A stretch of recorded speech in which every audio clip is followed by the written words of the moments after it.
Alright everyone, this is the special call meeting for rules, confirmations, and public hearings. It is 5:02 and we're going to go ahead and get started. We do not have a quorum, but it is a working committee meeting, so we're just going to get started. Council members present from the committee are myself, Councilmember Cash, and Councilmember Johnston.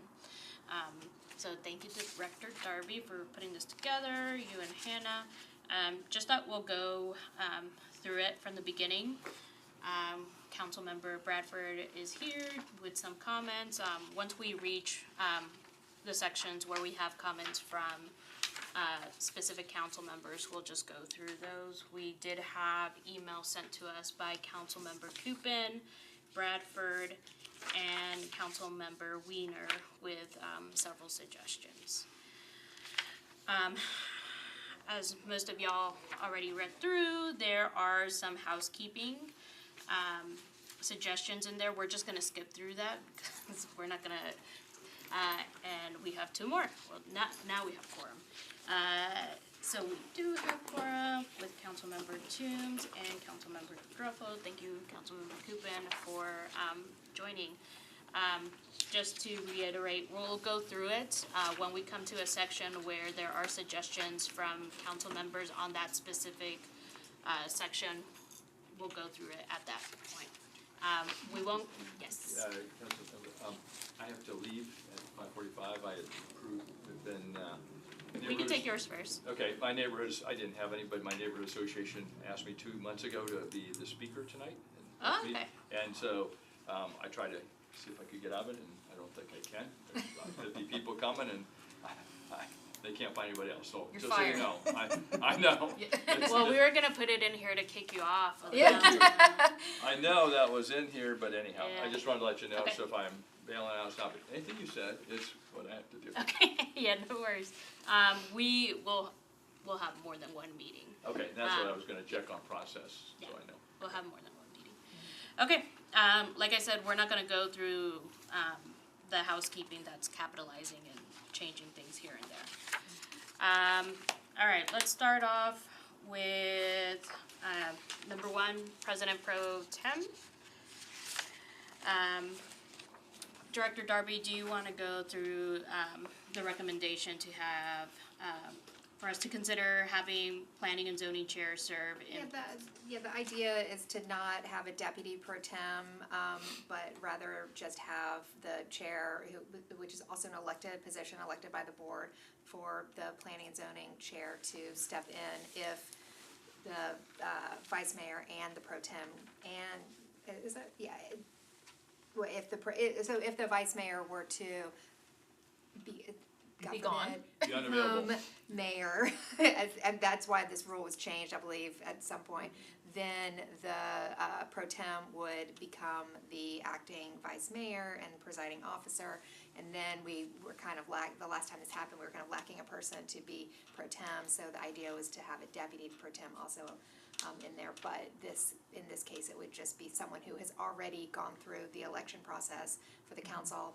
The planning and zoning chair would step in and be that, the pro tem in the event that those other positions. So the planning is an automatic next step to back Yeah, into kinda the like second. That's what's already in there. What we're changing is that we're adding the Traffic and Parking Commission, right?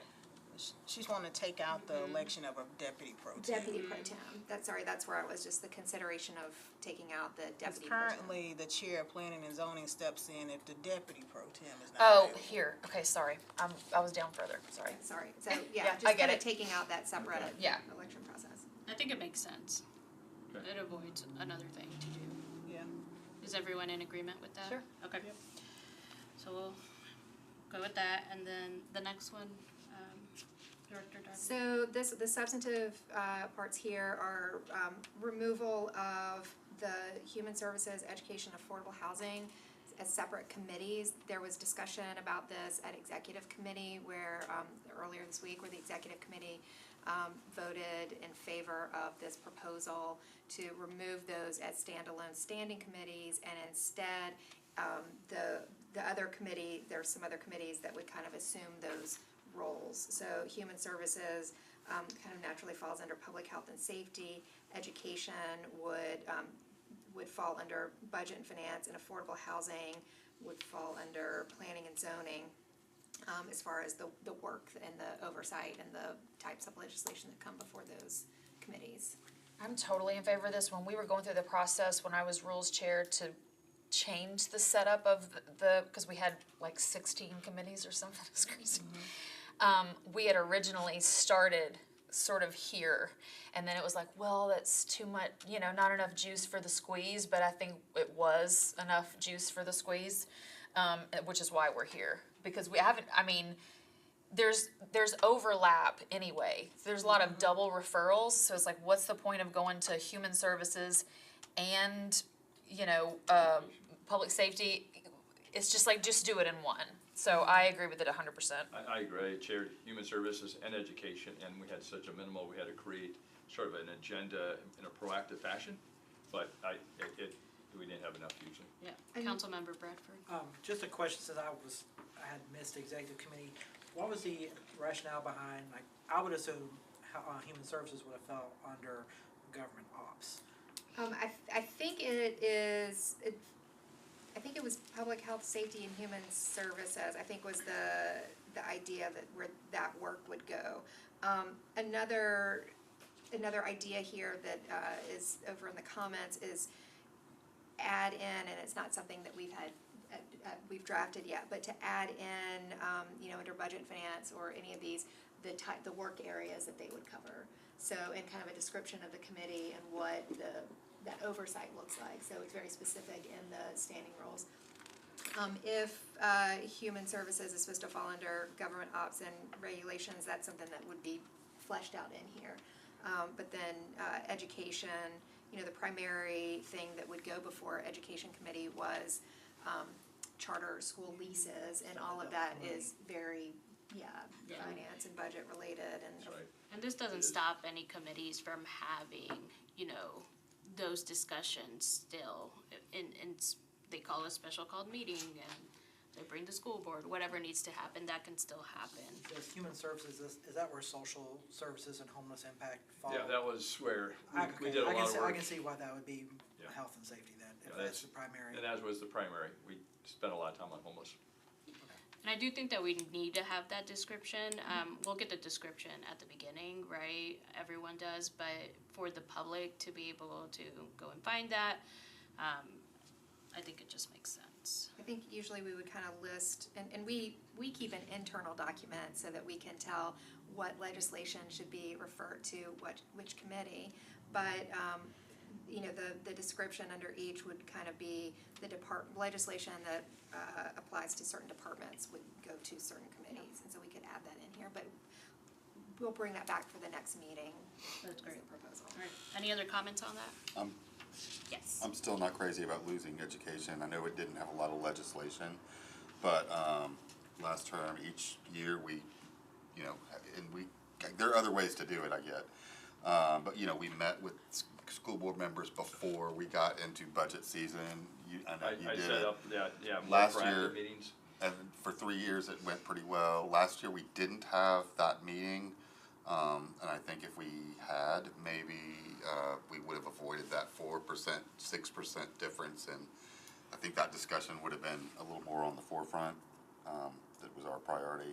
Anyway, I just hope, I know there were discussions about other way in the leadership meeting about other ways to make sure that we've got good ways to talk about, because often people do want to talk about education policy. Not that we're supposed to decide education policy, but it's the thing we fund, it's the largest thing we fund, and kind of knowing what's going on with the nuts and bolts of why, when they're asking for more money, what they're going to do with it, I think is important. And so I do hope it, like we heard in the meeting Tuesday, that there are other ways to make sure that we have some connection to the school board and accountability and Yeah, for context, that was Councilmember Porterfield saying that she was gonna have something within the budget committee for those that weren't able to attend or watch. I thought it was a little broader than that in terms of options. Like I heard a couple of different things that were floated. But yeah, that was one of them. Yeah, I think the one thing, if that committee like takes homeless impact, I think there needs to be a little bit more proactivity to make sure it doesn't get lost. Because, you know, not only the 50 million where we had the oversight, but also going forward, it's a pretty big, you know, opportunity for us to do the right things. Yeah. So I think if we do that, which I agree, I think we need to make sure it doesn't get too We lost. also have the Homelessness Planning Council that Right. me and Councilmember Toombs served on, and we'll have Good. new appointments for that as well, so hopefully there could be that Yeah, existing connection. maybe there's some kind of update from there. Okay, thanks. What was, I was gonna suggest this term that we add to the education committee rather than take from it and add something that was about youth or childcare or something that, Councilmember, could you figure out what that would look like, and we could discuss it further at the next meeting? okay. Any suggestions anybody might have about that, right? If there's people that are really passionate about it, then. was there any discussion around affordable housing? Cause I know last term there was a really big pushback against keeping affordable housing as an ad hoc committee. I think the argument was that because of how important of an issue affordable housing is, that it deserved to be a standalone committee. Now, having served on the affordable housing committee, not much legislation comes before the affordable housing committee. So the discussion was that now that we have the office within the planning department, that it makes sense for affordable housing to go under like the planning committee Okay. was the rationale given for that. And we can always do the subcommittees that, I think so. and I think that's probably an appropriate way to handle it, because having a standing committee listed that rarely meets and all that, it just seems, you know, and it's probably referred to other committees as well, and so let's just get it all done in that one, and if there's a subcommittee that wants to take a deeper dive into a particular piece of legislation, that's super appropriate, but I think a standing committee is, not warranted just based on the lack of volume. I think the timing would be important to do it like in that, but, you know, January, February, get prepped for budget, so that it becomes, you know, when we did study some of the factors that with the school board, it did surface some pretty good stuff. And so maybe we do that, and timing wise, it's really only important during the budget perspective, because then we know the strategic implications of what we're trying to do. Yeah, I think that's a great compromise. Yeah, that's a good compromise, and I think we could do that maybe, so each committee chair could then recognize that during that process, to prepare for budget, Yeah. assign someone to a subcommittee to look into homeless education, so then we're ready for a recommendation from the committee. Yeah, so through this, right, each committee has the ability to create the procedure for their own committee and specific rules. So whatever that looks like for subcommittees, I think would be important to discuss. Do we need to put the term that those subcommittees would be available, or do we need to officially? That's in there somewhere. I believe it's later in the, Yeah. maybe it's maybe under the next rule, yeah, chair shall establish subcommittees. Okay. It's a proposal for the next rule. Okay. So any other discussions on number 2? No, we're moving on. All right. So 3, standing committee terms, chairs and vice chair. There's a recommendation in here to consider having the vice chair of a committee elected by the vice mayor. I actually don't like that. I don't either.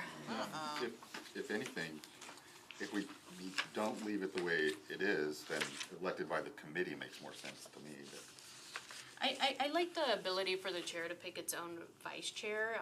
Yeah. There's a sense of building collaboration, and you know, it gives an opportunity for first termers to be able to, you know, learn the ropes that way as well. In my opinion, I believe the vice chair should be have the right of first refusal to be the next chair, because, you know, we're working collaboratively between chair and vice chair, and so they kind of have that working knowledge so that they can use that to chair it the next year. I kind of had some issues last term when we had vice chairs being passed up for people who were new to the committee or had just been assigned. And I think we should have that kind of logical kind of growth between years. That would create a sorry, I didn't raise my hand. That would create a situation where the vice mayor only appoints the chair the first year of the term. Yeah. Otherwise, it just is a natural cycle, and I don't know that people are gonna be, I don't know that the vice mayor is gonna be okay with that, because there's very little that the vice mayor has control over, but that's one thing that they do.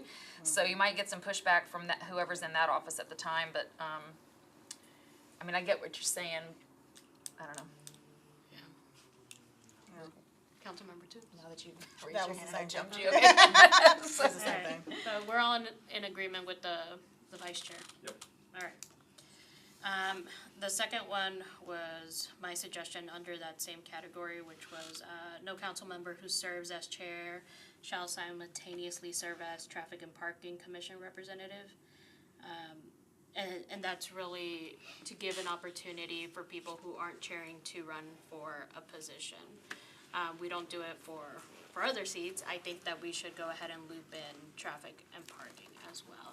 There was the argument, then would we do this for the STR board and the audit committee and all of that? My rationale was big ticket items, and this was the next step. We can go through all of them. It just made more sense to have it just be traffic and parking. Yes. I'm doing better. What we used to do, I thought, before we renamed, what was it called before? I think it was called the Traffic and Parking The Traffic Committee. and Parking Committee, yeah. I think what we used to do is the same thing we did at planning, which was there was no chair. We elected that person to be the chair, and that same person was the one that's put onto the commission. So I don't know why we got away from that, because that's that's what we did when Freddie was on it, I know. So I don't know how we got to where the traffic and infrastructure, whatever it's called, I can't remember, that's appointed, and then we've got this election, and so you've got, because I feel like if you're on the commission, you should be on the committee. So then it creates this weirdness of, so only the people that are on the committee can run for, which I guess is the same thing with planning, but what I don't understand is why we do planning one way with planning chair and planning commission and traffic and parking, and why are we doing it differently? It makes no sense to me. Isn't planning that way in the charter? Yeah, planning's required to be that way in the charter. So the charter says that the person who's elected to serve on the planning commission shall also be the chair of the planning committee if there is a planning committee. So, so the charter provides for that, but it doesn't have the same provision for, traffic and parking commission or That to me audit is cleaner. committee. We can suggest it. I right? think it's cleaner to have it My- elected. My question would be, it wouldn't affect what we just voted on. Well- It would be going forward. It might be something that would be more appropriate for a rule change 2 years from now, because that position has been, we've elected Right. it, it's a 2-year term, and so 2 years from now, it might be more appropriate to come back and reconsider whether we want to go forward with that. I would hate to have a rule that is contradictory to what Just did. what is in. Right, What is what in we've already effect done. for 2 years. So, I guess we can table it for the next chair, and the next committee to take this up. And then the chair shall establish subcommittees as needed in consultation with the vice mayor. Why does it have to be in consultation with the vice mayor? If the chair's the chair, why can't the chair make their own subcommittees without consulting with somebody else? Like, I mean, maybe you should, I don't know. Wait, It's at the bottom of 3. yeah. I had an answer, but it was different, never mind. Well, I'll go ahead and say, I mean, the vice mayor has chosen chairs to kind of set, and this kind of goes back to something we were talking about before, but has kind of set an agenda, and, you know, like here, for example, the vice mayor suggested committee changes, and, you know, and so we're losing 3 committees, and we're talking about how to tuck those into other committees as part of what the vice mayor's suggested changes are. So it kind of makes sense to me, at least this year for sure, that in consulting with the vice mayor makes a lot of sense. I don't think it says like the vice mayor has a veto or has to approve or The dictate. vice mayor doesn't have to veto or, Yeah. right, we also, just like the vice mayor has the ability to establish, special committees, the council also has the ability to establish special committees. We just have to take a specific vote for it. I think the language is fine. It comes off more as a suggestion, right?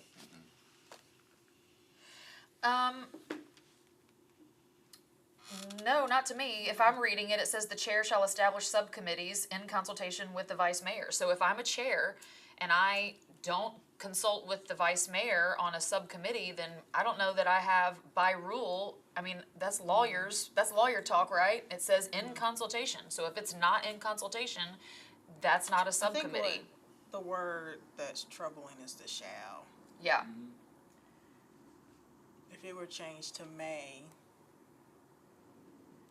There's Or- a lawyer talking.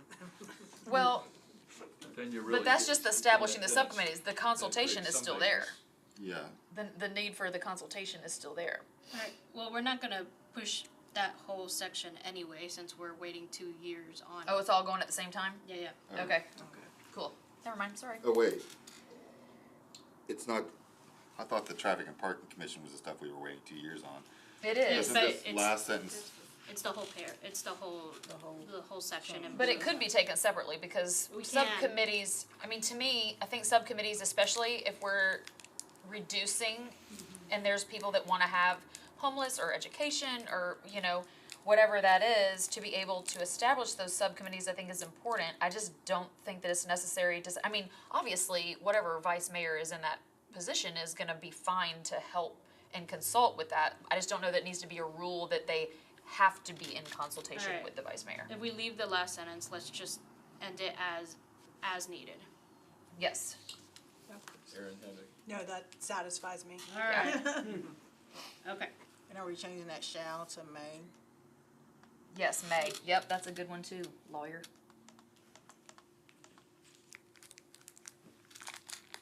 But that's still for traffic and parking.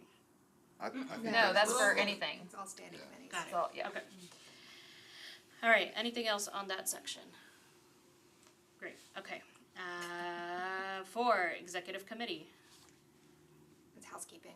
Perfect. 5, special committee, that's housekeeping.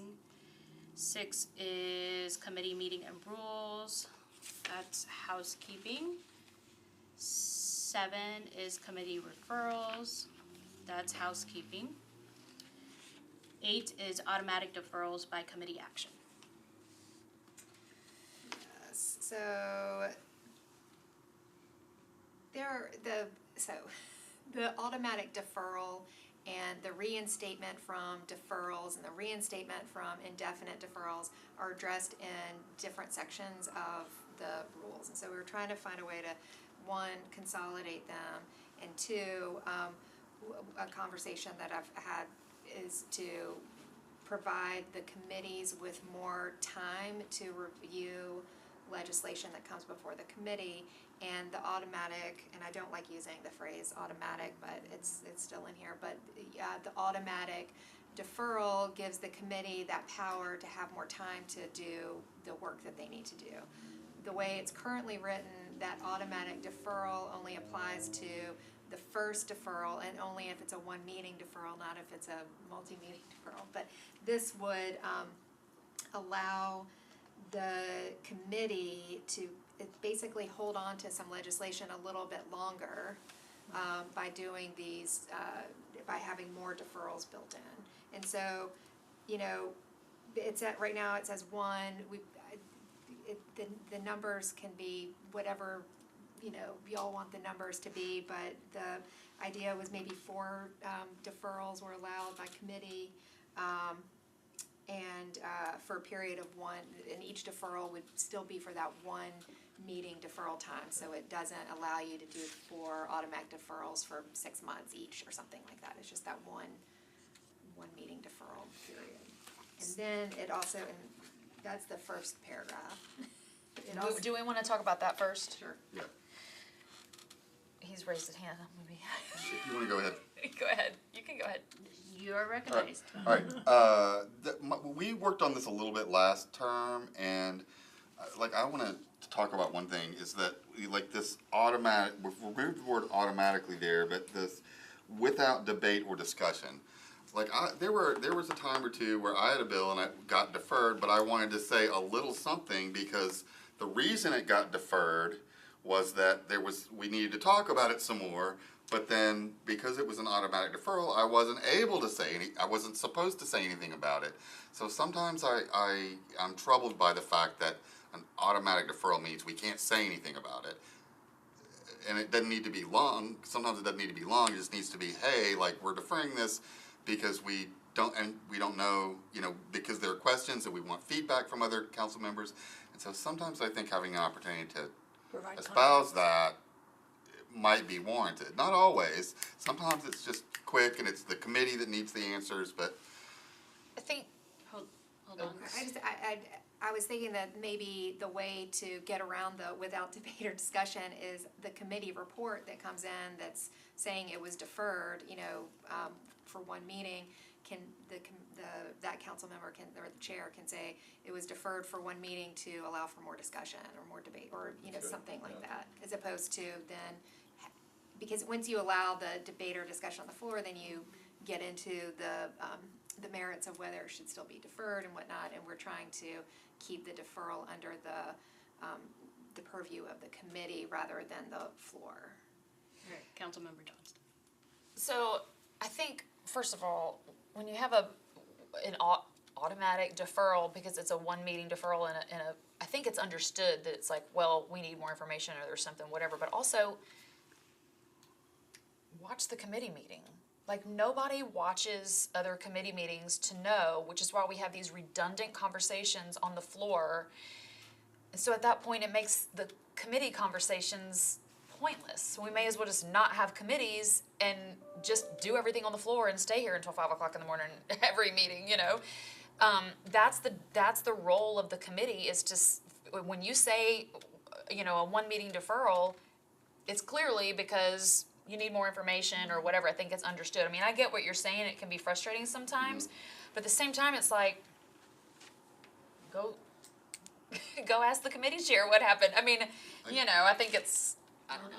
But you open up a can of worms too, like she's saying, if you start talking about it. I get that, and that's part of the reason that it's frustrating is because I felt that we were going to continue to have these. So it's kind of a heads up. Hey, we're talking about this. Y'all are probably going to want to talk about this, so pay attention. And I'm sorry, did I? Yeah. Let's be recognized. Councilmember Evans. Thank you. I was just going to say that I agree with Councilmember Johnston's point about listening to the committees. I think the challenge comes to the committees that meet on Tuesday and we don't have the capacity. So I can kind of see the idea about what's the context looks like, but how can we incorporate it into the committee report, I think would be potentially a good interim solution if we don't want to allow the sponsor to speak to the context. Councilmember Druffel. Yeah, I ditto this because if I was in budget finance in terms of committee meetings, and we'd spend 3 hours and we'd have these great conversations. And then we get on floor and we have the same conversations. And it's, I think there's a value of having those long conversations, but it should be personally committee. Anything that could reinforce that, I think it would add value to our general, the quality of our meetings. So I don't have an answer except to say, yeah, we need to have something more in committee meetings, whether it's a report out, here's what the strengths or weaknesses, and maybe one person report out the positives and one report out the challenges. I don't know what it looks like, but there's a value for that, I think. Councilmember. I just want to clarify that I agree that having a multi-council member discussion is not the way to go, but the way it's written, I think, implies that the sponsor, when announcing the deferral, or when moving for the deferral in the full council, can't make a comment. I don't think we should go back and forth with a lot of people, but I guess what I was saying is that the sponsor of the legislation that's moving the deferral on the floor should be able to say, here's why I'm deferring it. That motion is never made when it's automatic. So there is no motion being made, because in the rules, it's an automatic deferral and there is no discussion. So I think if you open up the discussion, you're opening up the can of worms, and I don't know how you open up the can of worms just a little bit. I say- Especially with this group. That's true. I say that the committee report in general could be more substantive. If we have general language for each committee, for the chair to be able to take that, it was deferred in committee to give more time to discuss it. Move on, right? Deferred one meeting in committee to give more time for Yeah, discussion. yeah, simple, but at least we're giving that report back onto the floor, and that takes care of that. Going back to it, the number of deferrals is what we have to decide, if we are going to go this route. I think 4 is excessive. I mean, 1 by rule, I think is probably, is it enough? I don't know. I haven't seen that be a problem. 1 is arbitrary, 4 is arbitrary, so how do you pick, what's the right number? 3? Is it 2? Is it 3? Is it, I don't know. But I would like to see, the reason I like it is because that gives the committee some power. And right now, that's really the only power that the committees have, is that automatic deferral. I don't want it to cause, if you get enough people in a committee that just don't like something, but because that happens sometimes, where it's legislation that would go forward on the floor, but the committee is biased about, you got some people on there, and then all of a sudden you just have a good piece of legislation that could be amended or whatever, but it's stuck. So, How about 2? I agree with 2.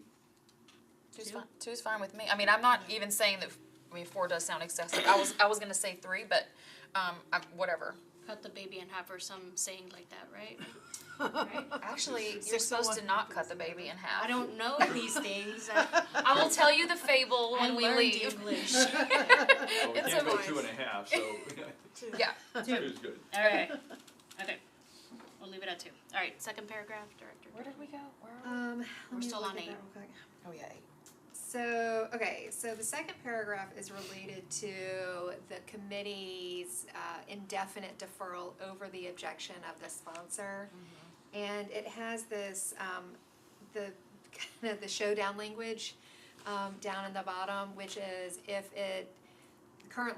the committee moves for indefinite deferral over the objection of the sponsor, then it can come back up on the floor at the request of the sponsor, but it has to go to the end of the agenda, and if it goes to the end of the agenda, then the sponsor and the chair of the committee have, they get to debate it, and they're the only ones that get to debate it, and then the council would vote whether or not you can override the indefinite deferral, and it's this big, long process for something that is an indefinite deferral that we make all the time, but not necessarily over the objection of the sponsor. But it can be made over the objection of the sponsor on the floor, but we don't go through this process unless it's the committee that's doing it.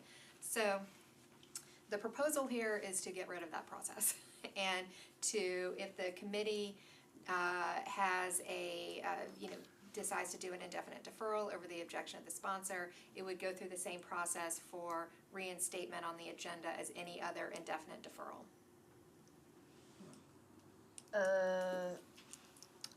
Now, let me recognize Yep, sorry. committee Terrible. first. I was just gonna ask, how many times we used that last term, if we know. Was it? I haven't gone back and looked, but I feel like it was once Yeah. once or twice. Okay, thank you. Councilmember Johnston. So I'm a little sort of You can confused. game this rule, by the way. What I don't want to do is take power away from the committee. I want to have a path back onto the agenda, but I also think it's irritating when we vote for an indefinite deferral, and it's like, well, what in the heck is the point of the indefinite deferral when I can write a letter to you and say, I want it back on the agenda next meeting? Well, then what the heck is the indefinite? That's not indefinite, that's just a deferral, a one-meeting temporary deferral. deferral, yeah. So, to me, the whole thing doesn't make any sense. If you get indefinitely deferred, that should hold some weight. And right now, it just doesn't. So I don't know that what's being proposed to take out is right or wrong, but I just know that the way that we're doing it right now is silly, because it's not an indefinite deferral. The only you go ahead. Oh, sorry. I'm just gonna start, I'm gonna bring a button next time. I agree about the indefinite deferral. Typically, if something is indefinitely deferred, there's like a problem with it. It needs to be worked out. And for it to show back up at the next meeting, that's not enough time to work out whatever is going on. So if there was a time period, like if you have been indefinitely deferred, you have to wait 60 days, I don't know. But or what some- stops it from somebody going back to Director Darby and rewriting? Oh, sorry, go ahead. I was gonna say the clerk is who you go to. Yeah, no, and rewriting it in a different way to get it back up at the very next meeting. Because it's technically a different piece of legislation at that point, right? Yes. You could file a new piece of legislation, but it depends on, if it's an ordinance or a resolution, whether it would be heard at the next meeting. Sure. There are other procedures in here that could be tweaked, sorry to interrupt, just kind of adding into this, that could be tweaked. Under Rule 43, there's that provision that says if the indefinite deferral is for a period of longer than 90 days, you can ask for it to be put back on the agenda, but it would wait one meeting cycle before it gets put back on the agenda. And so there's nothing to say that we couldn't say longer than that, or as Councilmember Toombs was saying, if an indefinite deferral is no less than 30 days or 60 days or something. All right.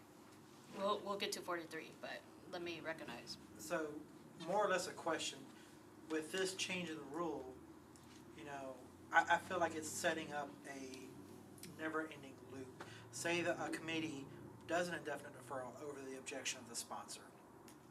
Taking out this process means the sponsor can then turn around, whatever time limit is set, can reintroduce it, but then there's nothing stopping that same committee from doing it over. And then, so you're going to constantly have committees, say no, and the sponsor bringing it back, committee says no. And so I don't see any resolution other than just a constant loop.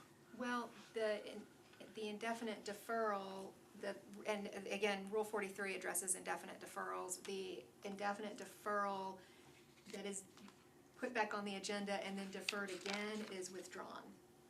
So that next withdrawal would be, the next deferral after an indefinite would be a withdrawal. And so then you would have to go back and refile it again, which is currently the state of the rules. So this just eliminates the showdown procedure on the floor, really, this change. And it happened once, maybe twice. We don't have to change it. It is suggested that we, right here in this document, to not have to deal with that, so. Sorry. I'm trying, I really am, but it comes in my brain. Okay. Hesitation noted. But this is only when it's against the sponsors, whatever, which doesn't happen that often. I think most people get it. There is something to be said for okay, it's against the objection of the sponsor, bring it to the floor to see if it can just be a regular deferral versus an indefinite deferral or something. I don't know, but I don't know. I like the committees having more teeth. I also, don't want to mess up a sponsor that does have good legislation that may just have, and we've got some small committees sometimes, and if you get 4 people that are just, completely against it, and so you can't bring it to the floor because they indefinitely so there's something to be said for that too. So I don't know what the balance is, but I like having a path to let the greater body, if it's indefinitely deferred against the objection, I like having a path. Because maybe the rest of the body says, yeah, that's. So you like this path? It really is I don't know that I like this path. Maybe I do. Not this path, but what we currently have in place where it is debated on the floor. I guess so. Because it's not, yeah. if they choose to do that, that they have the right to bring it to the floor, to explain the situation to the greater body, and, I mean, like I said, it doesn't happen that often. If it was happening a ton, And it still gives power to the committee, right? right, because, yeah, I don't know. Okay. Council member. What Director Darby said about the second indefinite deferral kind of cleared things up for me in terms of like, I am fine with the change. I'm fine with the change.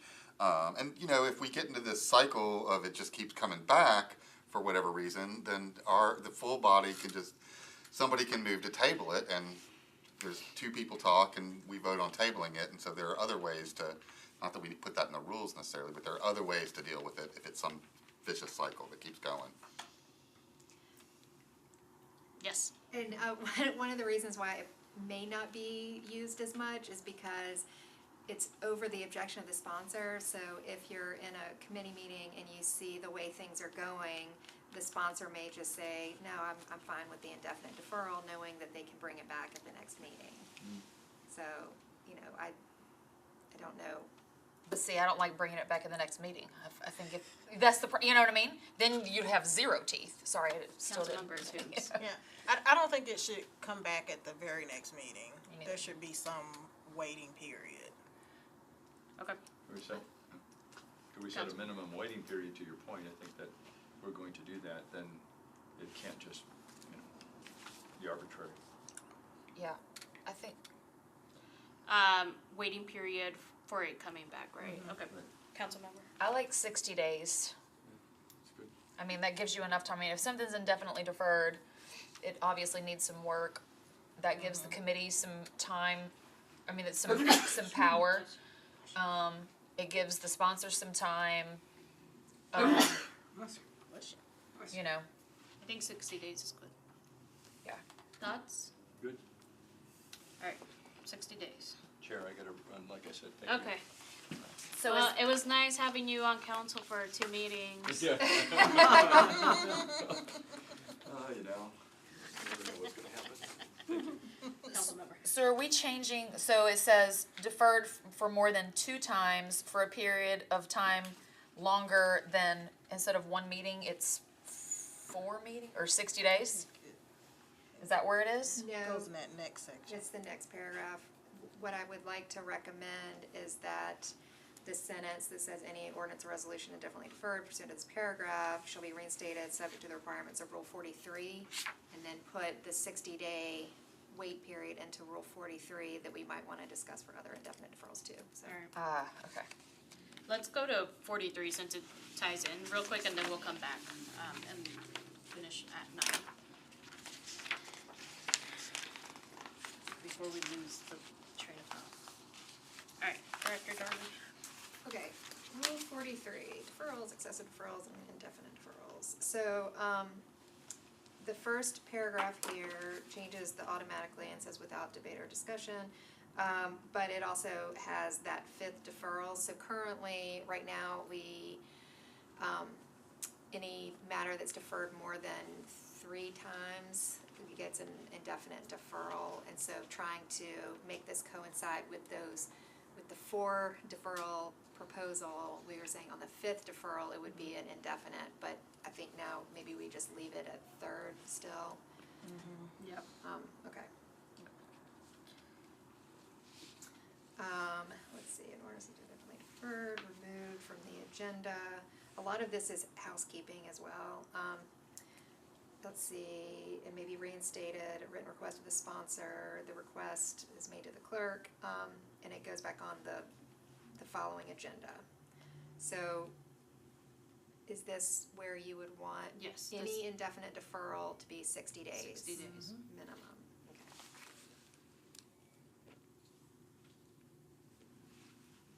Okay, so in 60 days, it can go back on the agenda. And actually, probably want to clarify that. If it's indefinitely deferred at a meeting, I think the one way to look at it is the council member could go and say, okay, I now want it placed back on the agenda in 60 days. Or do we want to wait 60 days before they can ask for it to be placed on the agenda? Does it matter? I don't know, I'm just thinking out loud. I see what you're saying. I think just 60 days in general, so when it gets to the next meeting following the 60 days. Okay. Councilmember? I was just gonna add, most things are there other examples of where we say something is a number of days rather than, usually deferrals are a number of meetings, so I don't really care that strongly, I but mean, I'm we just could wondering switch it if, to a number of meetings. does that clean it up a little? I'll take, I mean, this is, the language change will have to come back to you for approval, so I'll take that 60 days and try to work it into meetings, but keep that kind of similar, that same time Because frame. below it says 90 days. It does say 90 days. I'm okay with 90 days, actually. It's too late.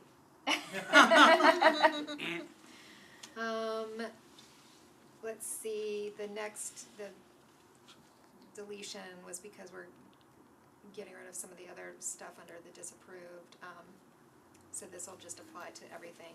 Okay, the deletion in the 4th paragraph is a deletion of basically duplicated language subsequently. So then the last paragraph is the other one that has the time period, yeah, it's 90 days. So if an ordinance or a resolution is deferred for more than 90 days, and this, it came up a couple of times last term about whether the deferral was at the request of the sponsor, whether it was a deferral that was set for 90 days, because I think something came up and we didn't want to hear it until after the budget cycle or something, so somebody deferred their piece of legislation for more than 3 months. Well, when it came back up, because of the rule, we had to do that 1-week waiting period. So this would change it to an indefinite deferral that's more than 90 days. So if somebody doesn't ask for it to be reinstated within the 60 days, and it goes beyond 90 days, then this paragraph would kick in, that once you put it back on the agenda, it's 1 week. But maybe we just wanna have a 1-week waiting period after you ask for it to be reinstated, if it is an indefinite deferral period. Councilmember?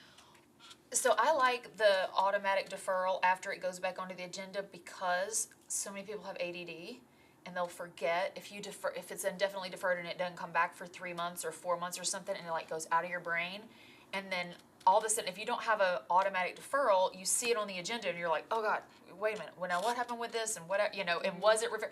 So it's nice to have it come on the agenda to be automatically deferred, so you go, okay, we're talking about this again, so get your questions, get your whatever, so it just gives you a heads up for, So I like that. So what you're saying is, if it's right now, if it's deferred for more than 90 days, even if it's at the request of the sponsor, it's an automatic deferral For one meeting. meeting. I still kind of like that just because of the ADD thing. So what is recommended here is that the paragraph apply to indefinite deferrals currently that extend over 90 days, but if we're gonna require all indefinite deferrals to be a minimum of 60 days, then before they can be reinstated, then I would recommend getting rid of the 90-day reference Yep. here and just say all indefinite deferrals upon being reinstated, Yep. have that one One meeting. meeting waiting period. I think that's good, Councilmember. And a re-referral to committee.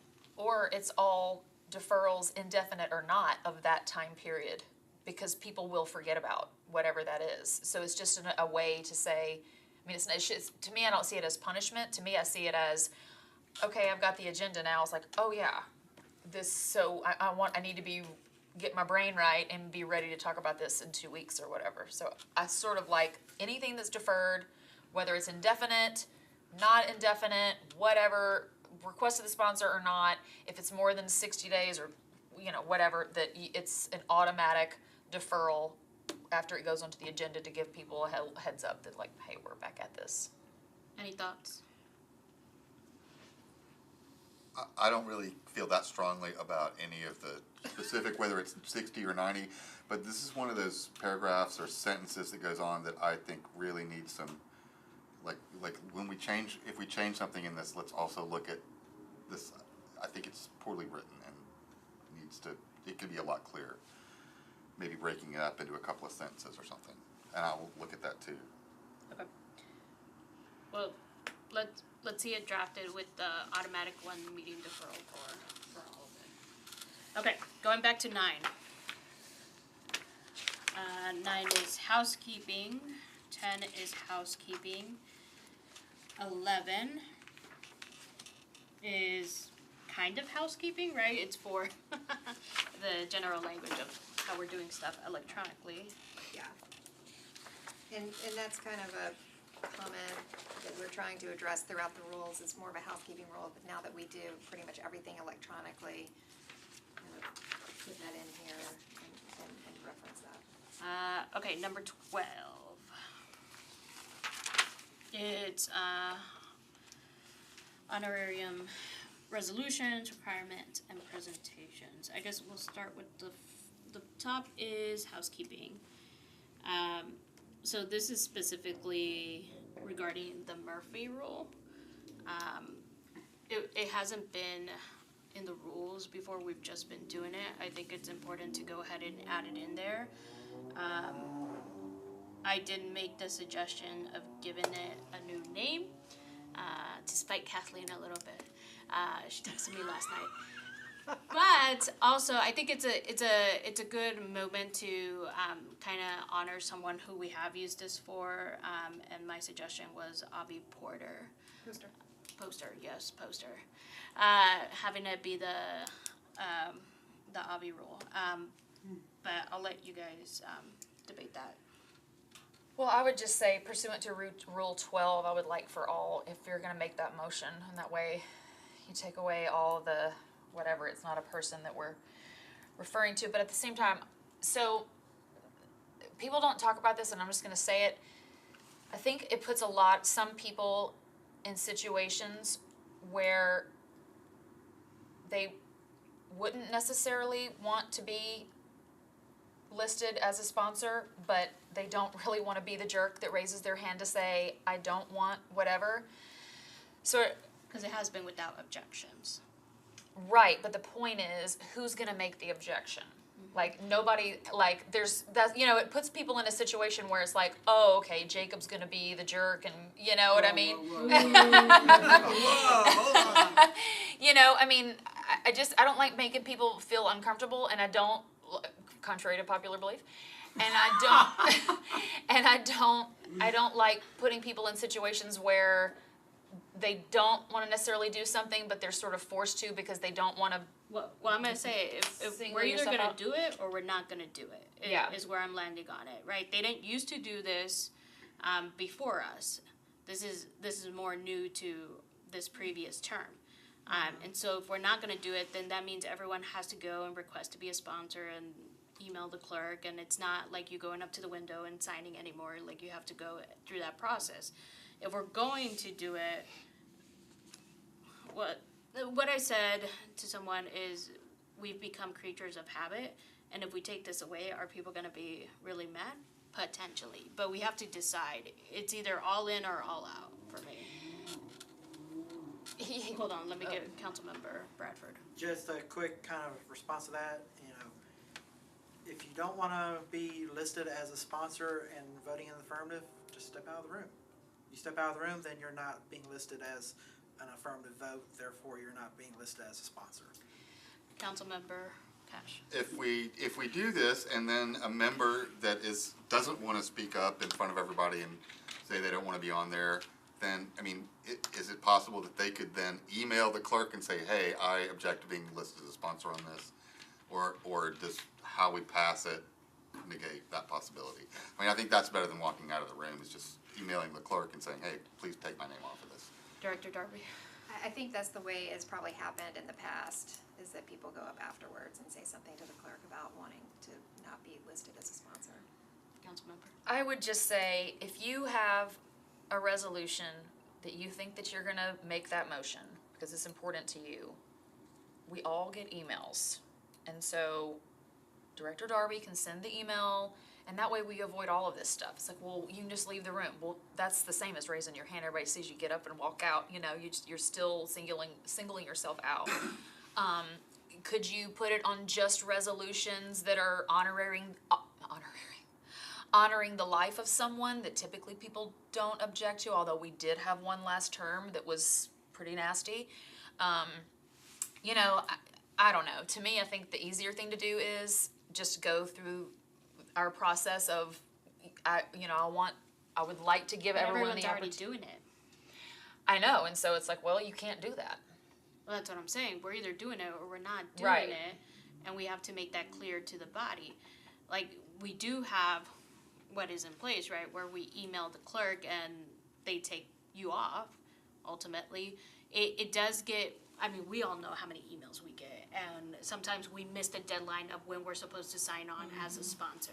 And that has been the biggest issue. That's why things are pulled off, so people could sign on. And now, if we're pulling something off and everyone's like, all right, who wants to sign on? And then we're like, oh, I would like to sign on too, I would like to sign on too. And then that will be a longer process on the floor. I mean, this ends up coming sort of to you, I would say, of like, if I have a piece of legislation that I would like everybody to sign on to, and I haven't gotten a response from the, because you can ask her who signed on, and she'll tell you. And if you haven't gotten those, you can say something probably at the meeting to say, I would hope that everyone would email the clerk and ask to sign on to this piece of legislation, but not to necessarily force it. I just think people, there's been some conversation behind the scenes on certain pieces of legislation that was like, yeah, kind of, that I probably wouldn't have done that, but you don't. So it's like, just take it away. You can sign on to something at any given time, well, up until it's sort of done, right? Yeah, I mean, yes. Yeah. You can email during the meeting. I know people have done that. All right, well, let's get a recommendation from the committee. What do you think? All right, so those in favor of doing away with, the Murphy rule. All right, those in favor Of keeping it. of keeping With- it? We might make some changes, but the idea of it. All right, and those who do not care. I would say don't care. Just kinda- Well, like I'm saying, we have to make a recommendation, I know, right, to get it to the next meeting. I kinda like the idea of like, if there's a way to carve out a certain time Yeah. resolution, I'm not opposed to exploring Okay, what that might look like. all right, yes, Can I speak on that real quick? yes. I'm wondering, because I hear your point of not wanting to be that uncomfortable moment of like, yeah, actually, I disagree with, is there a way to have it have a tail where if the Avi rule is moved within 24 hours, you can email the clerk and pull yourself off? So that way there's a box to it after the fact. Well, I mean, that's sort of, Councilmember. well, that's sort of what she's saying is happening now. I think 24 hours is kind of a long time. I think if it's something, or are they just coming up to you and Whatever. saying something? I think it would need to, I feel like people are probably doing it that night if they want to be removed. The next morning, the minutes are getting underway and everything's starting to happen, so I would, 24 hours. Whatever Let's say time frame. by the conclusion of the council meeting, you could remove your name. So that way it's not your signed on period, it's everybody is on unless you because email by this time. it's not just like someone who unfortunately has died, it's also been like Hispanic Heritage Month, I have asked people to sign on. So like specific festivals like that, or like the TSU stuff, and like people wanna sign on to certain things, and I think if we start carving out, it's gonna become a very long list. Get that, yep. So if we make it known, if you do not wanna be, listed with everyone else, just go and let the clerk know by the conclusion of the meeting. Councilmember? Do we need to put that language in the rule? Yes, we should, because it's not in the rule at all. Yeah, it's not in the rule. Well, the reason why it's not in a rule is because it's technically, even though we call it applying the rule, it is technically not a rule, it is a motion that is made. So you're moving to ask that everybody voting in the affirmative be listed as a sponsor. And we're asking for, if anybody objects, so it's kind of like an exception to the rule. Yes, and then without objection. Councilmember, you have your hand raised? Oh, no, You're sorry. just signaling. Okay, so, I'll try to craft some language Okay. to, Yeah. address the removal. Yeah, we'll circle back to this one. Okay. All right. Number 13 is filing deadlines, and that's reflecting electronic filing system. Anything that really needs to be discussed on that part of it? So, This has got to be emergency items too. What was that? There is some more substantive stuff in this. Yes, but that part, the second paragraph, no need for discussion there. All right, and then the next part is the CIB. If you wanna. The purpose of having this added is to recognize the tight time frame that the charter puts us in. So the CIB gets filed on May 15, we have to pass it by June 15. And so that does not give us, and it also has to be an ordinance, so that does not give us 3 meetings, so we have to have a special meeting in there. Plus, usually it's filed on the 15th, and it might be heard on first reading on the 16th, so this just eliminates the need to move to suspend the rules and just recognizes it in the rules, so we can just move it on. All right, any discussion there? Okay. And then the next part, The next part is to remove non-binding resolutions from the emergency eligibility. So right now, for late file, non-binding resolutions. and this is mainly due to the fact that we have so many people coming before the Rules Committee with late filed resolutions, and we understand that something has happened. What has been the request of this committee for several terms now is for people to file things timely, and to better do that, and for them to make more use of proclamations that could be done at any time, and we could ask colleagues to sign on to that. If we have this limit, it would encourage people to take more advantage of that, council member. 100% agree with this, and I saw Councilman Coopin's question specifically about it if someone was to pass away, and people use that excuse a lot. We're not presenting at the funeral, and typically 90% of the time, if not more than that, the people don't even know that we've passed a resolution honoring them. I mean, sometimes we go to the deal and we print it out and we bring it to them, but usually actually not. It's just in the agenda. It's just this committee, being a former chair of it, gets so much late filed legislation, and I'm saying it's an irritation, but her office, it's a huge burden. And so it's, that was one of the reasons that I was asked to be chair, and I failed to handle it. So here we are, 3 years later. I just think this is a great rule, and I understand people die, but like I said, it's not at the I funeral. understand people will die. Yeah. But we could still, like I said, we could still make use of proclamations. Those could still be read during the announcements period, and we could still invite the family. Yes. No, you totally, yes, everything you just said. But the proclamation wouldn't be, well, it is if you're going to the funeral, you can have someone draw it up and read it there, but there's an order for presenting at the council meetings. So you can't just say, oh, let me present tomorrow. Mm-hmm. It would be the following, or even the next one, depending on the schedule. Yep. Yes. I personally would make a rule that resolutions honoring the life of someone always be a proclamation, to be honest with you. Like, I don't know why we need that on our agenda, because the meaning behind it is the exact same. It's beautifully printed just like our resolutions are. I mean, our agendas are long enough as they already are. And then it's, we just get into this thing where, oh, well, now I have to stand up and talk about it for however long. And I just think we got to get down to business. And I don't know. To me, I just don't think it's necessary to have it be a resolution for things like that. I think that's more of an area where it's proclamation, so that it takes the pressure off of her office, but also just frees up our agenda for stuff that we're here to do. That's- Councilmember Bradford? Not so much on the late file, but as a response to the difference between proclamations and resolutions.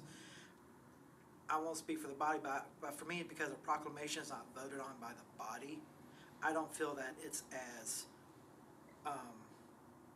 it doesn't carry the gravitas of a honorary resolution that is voted on by the body. That's why a lot of times if I wanna honor somebody or celebrate somebody, I do a resolution compared to a proclamation.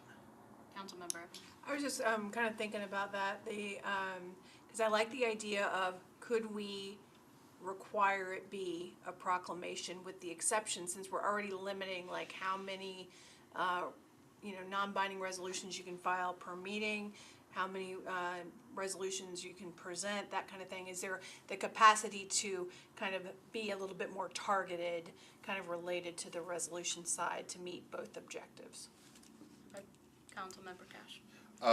Just to add to what Councilmember Bradford said, one of the differences in a proclamation and a resolution is a resolution, you're gonna, if everybody votes for it, then you're gonna get the signatures on it. For a proclamation, you have to, it's a different process to get multiple signatures on there, and it's, like pulling teeth to get more than 12 on most proclamations, I think. So I disagree with that. Just because you vote yes on something doesn't mean that your name is signed on to the bottom. You actually have to request to be a sponsor. Same thing with a proclamation. So the process is the same of like, I've got a proclamation to honor the life of Joe Smith. And I, send it through the email, same thing. I would love to have everyone sign on. You can, at the announcement period or whatever, but to me, that's just a more appropriate way. And if you've ever seen a resolution versus a proclamation printed out that the family would get, it's the same with whoever's signed on to it or whatever, and they're both very beautifully done. It's just not necessarily on the agenda. And there's only been one time in my deal that we've voted down one of those resolutions. So the resolution and the proclamation honoring the life of someone or the career of someone or the, whatever to me is. Yeah, so going back to what's proposed, right? What's proposed is that we have that limit to not have a bunch of late filed legislation. I think that makes sense. I think the further discussion of resolutions and proclamations, there is nothing stopping you from doing both. You could do both, just have it timely filed so it doesn't come before this committee and we have to spend time on it. And I think that's a good, middle ground for it. Councilmember Coopin. And thank you for the clarification. Part of my question was to hear that piece of the challenge of a bunch of late filed coming before the committee. I'm wondering if there would be a space, because as Councilmember Toombs said, there's a limit to who can present each meeting. I wonder if there's a space to say, I'm gonna do a proclamation, this just happened, so there wasn't time for me to get on the schedule, but I'd still like to present before the body during the announcements section. I wonder if there's a way to have an exception for that. And is that to the discretion of the pro tem? I believe it's the discretion of the vice mayor, whether to allow more presentations than are currently permitted, because I believe right now we allow 2 during presentation, during announcements, and the announcement period is rather short, and I feel like we're in there doing announcements for the entire half hour, so it would be up to the discretion of the vice mayor. Because that would be, Yeah. to me, I think there's the resolution versus proclamation conversation separately, where I would think about this space is, if I want to do something, it's happened after the deadline, I want to do something timely, it's the second meeting of the month, there's not another meeting until the beginning of the next month, what can be done in a timely fashion by the body to recognize that individual? An individual or a situation, you were gonna say something. I was just gonna say also that, usually, even if it were a resolution, well, I guess this doesn't answer your question, but if it were a resolution that were coming before the body and it was being voted on, you can't do a presentation that night. You have to wait until the next meeting to do the presentation, and then proclamations were limited to 2. So if it was that last minute thing, you would have to get some reprieve from the vice mayor. The vice mayor has allowed council members to say a few words at the end of council meetings or beginning, depending on what it is. I was speaking to, if you if you have the resolution, there's an opportunity to speak before the body and say something. If that doesn't happen because now you can't late file a non-binding resolution, taking away that avenue of speaking before the body, is there alternative speaking before the body that can happen? It sounds like the Yeah. answer is the vice mayor can. The vice mayor could recognize you, and then when it comes to the floor, then you'll have another opportunity for that. All right, so we say we recommend doing that, correct? Yep. Okay, I don't know what time it is, but. It is 6, yep, 13. Okay, I guess, we still have quite a bit to go. It is up to you all. We could, end it here and pick up where we left off at another special call meeting, or we could keep running through it. How many numbers do we have? I have till 6:30. 55. I just said I have till 6:30, Yeah. so I can run through till 6:30. Have to be somewhere at 6:30. Oh, I was gonna say we can get to at least through the first 20. All right, I think that's a good compromise. Oh, we don't need a quorum. Yeah, it's a working committee. She's like, bye. All right, so next is number 14th, and that is housekeeping. 15 is the capital improvement budget, and that does have something. Yeah, the item here is, a suggestion to put the, procedure in there for prioritizing capital projects. We go through that prioritization process, and to perhaps give some more, specifics on the prioritization process. I know in the past we've done the 100 points that you get to, each council member would have 100 points that they put out to all of the projects that they want to apply the 100 points to, all the councilmanic projects that they want to apply the points to. And then if, or actually it's any of the projects, but if any of the idea here also is that any of the projects don't get 100 points, any of the council proposed projects don't get 100, or don't get any points, they don't make it into the CIB. Ooh. Ooh. I don't know if anyone's looked at, has anyone used the new system yet? I haven't even looked at it, to be honest with you. It's pretty cool. All right, Easy. thoughts? Yes. I don't, the 100-point thing, like, I don't mind having at least, I don't know what has to be a joint meeting. Oh, you're saying the budget and planning, okay.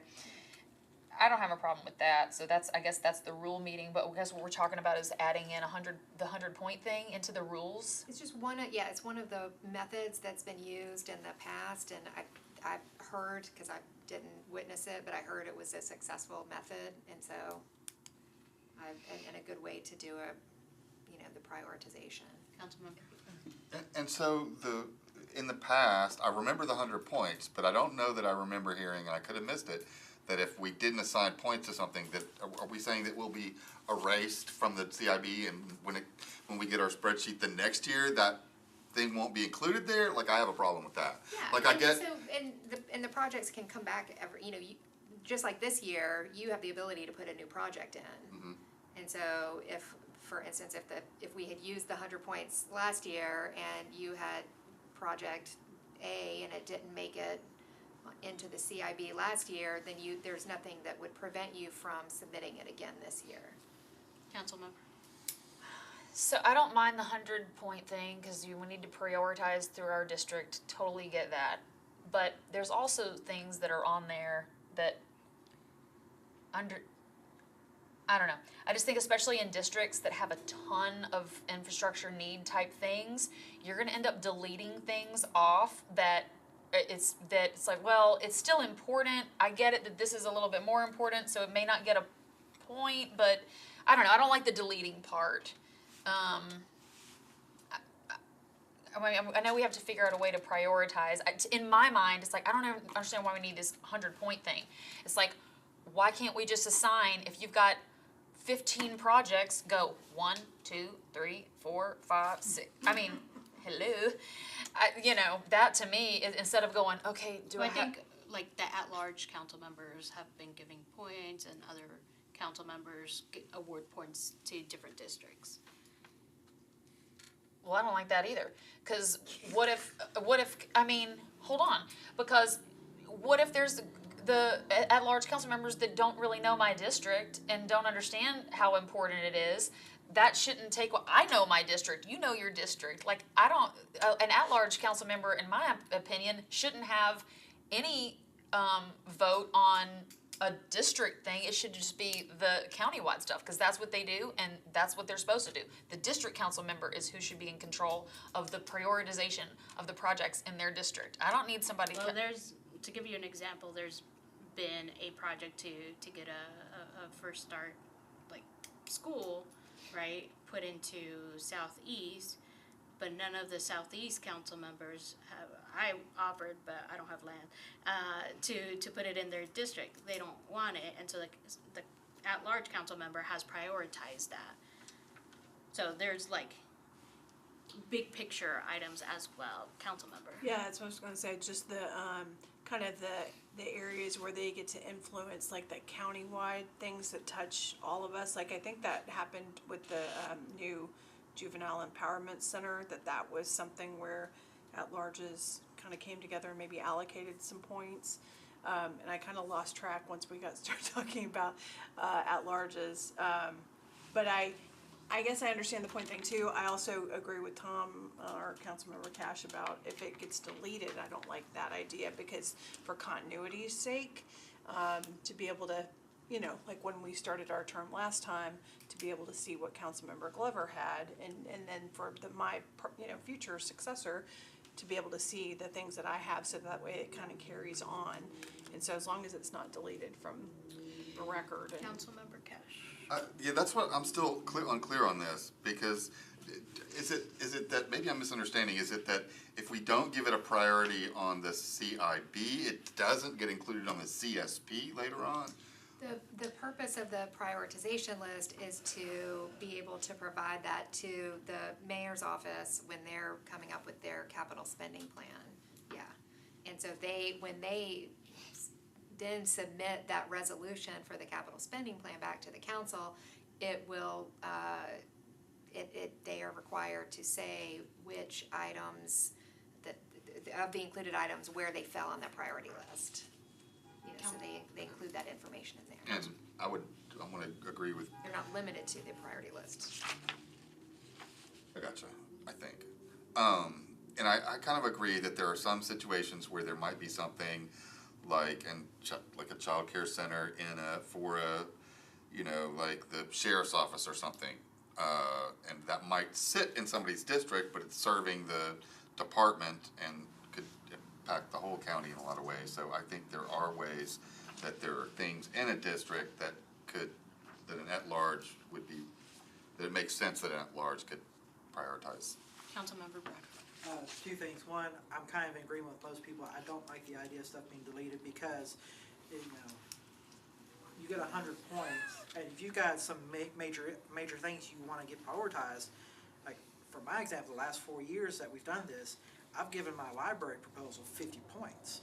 Well, then that means that if I've got 10 things on there, that means some things aren't going to get points, because I'm trying to show everybody what my priority is to get funded. The second thing, and this may open up a whole can of worms, but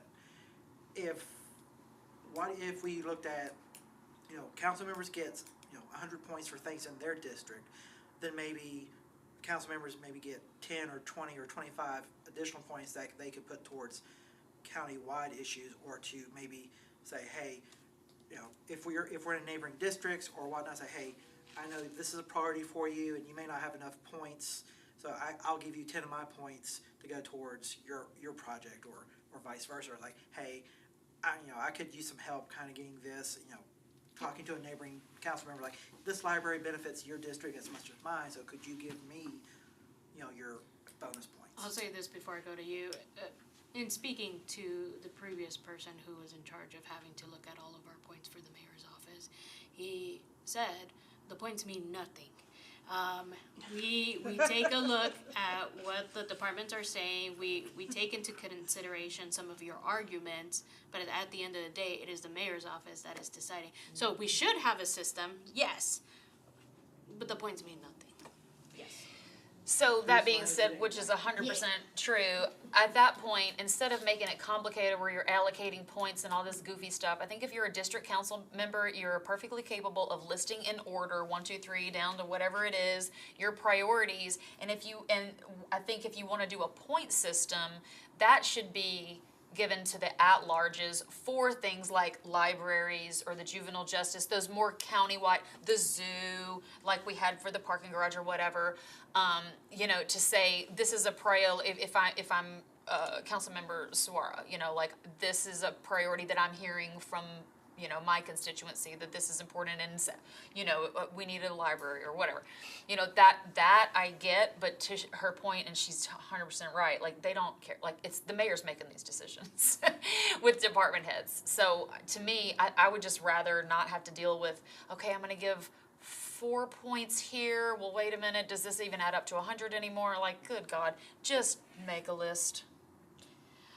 Councilmember. I agree. Let's scrap the points, I think. If they don't mean anything, let's just rank them and call it a day. Let's just rank it. Well, let's talk about the at-larges then, because how are they going to give their priorities, right? Yes. That's why I had a question. So when, cause I'm not an at-large, so I know they send me my spreadsheet and I see all my stuff, and then we have the ability to see like the countywide stuff or however it's been deemed countywide. So do the at-larges just get the list of the countywide stuff, or do they have access to everybody's CIB? I don't know the answer to that question, but it's a really good question, and I'm gonna find out, and I'll. So if, in my opinion, if I have access to my district stuff, she has access to her, and we're supposed to be the council member, the at-larges should only have access to those countywide things, and they can rank the countywide things in their order. I think that's too much of a limit for it, right?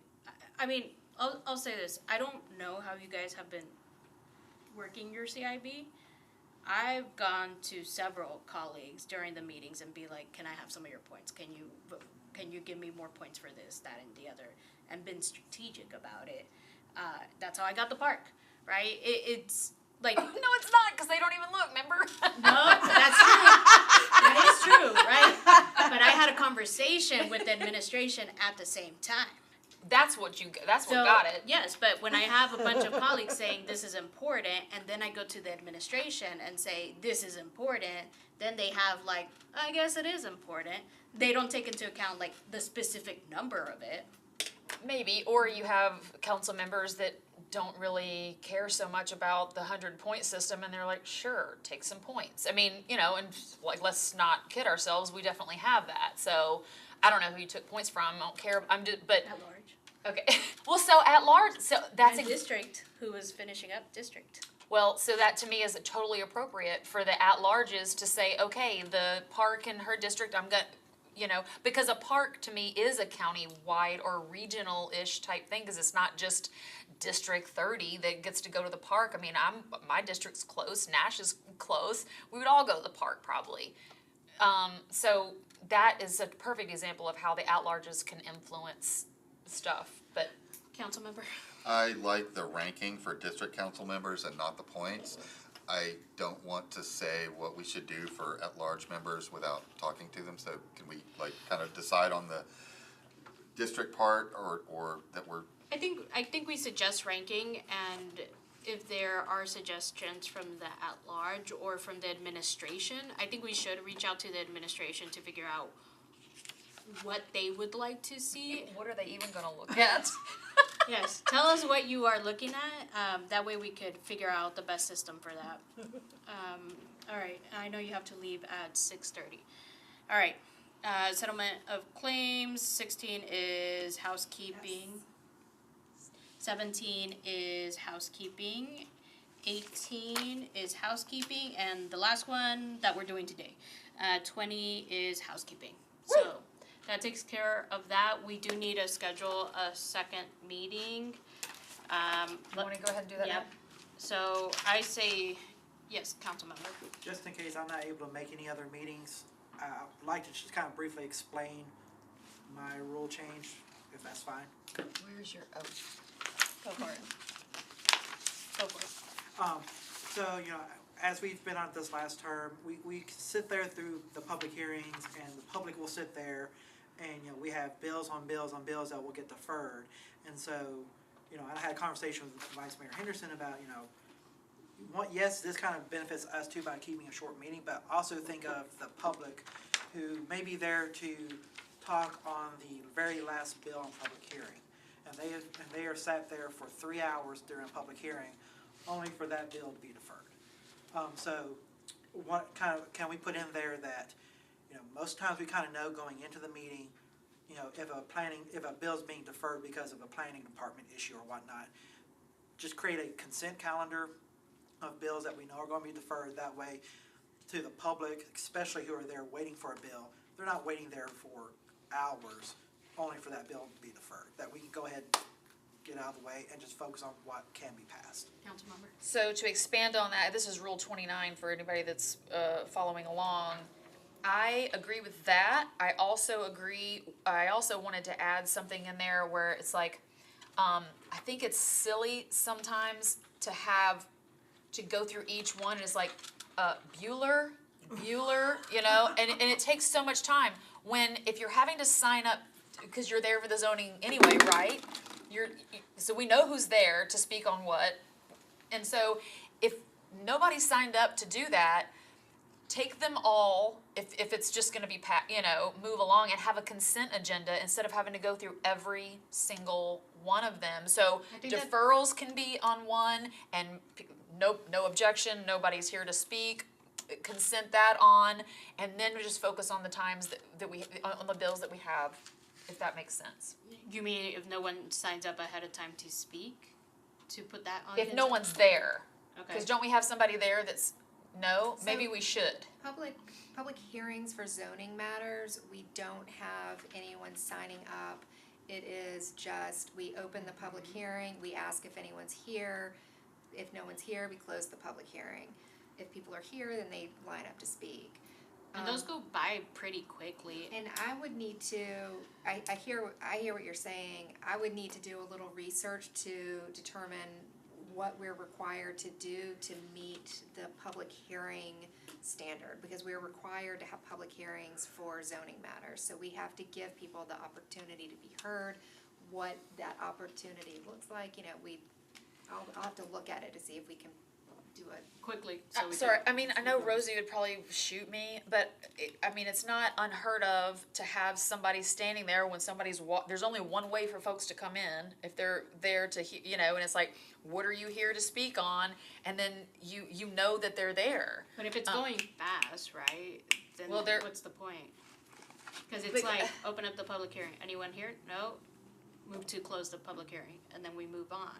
But sometimes people do change their mind or decide to speak on something after hearing something else. We've had that quite a bit. No, I think if they're there, you call it out and you ask them if they want to speak, whether they've said they want to speak or not. If somebody's sitting there, you give them the opportunity to speak. But if nobody is there to speak on a certain thing, and there's a ton of those, a lot, why can't we just take those all in one lump and move on? Well, let's wait to hear back on Okay. that part. I agree with Councilmember Bradford yeah. on the other part. Yeah. Let's pick a date. Okay. How's the week of the 6th?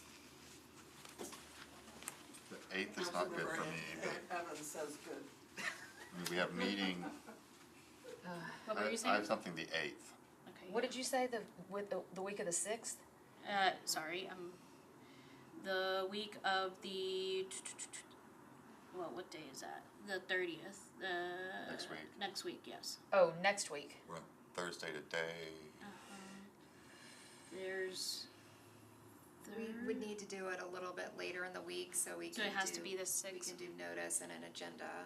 Thursday the 2nd, would that, that's the only really, you're saying later in the week, you're certainly not gonna do it on a Friday. Yeah, no, the You're saying- second would give us enough time to notice it and get an agenda out. We just I have like to. that. The 2nd? The 2nd? All Wait, right. well, And also, I just want to,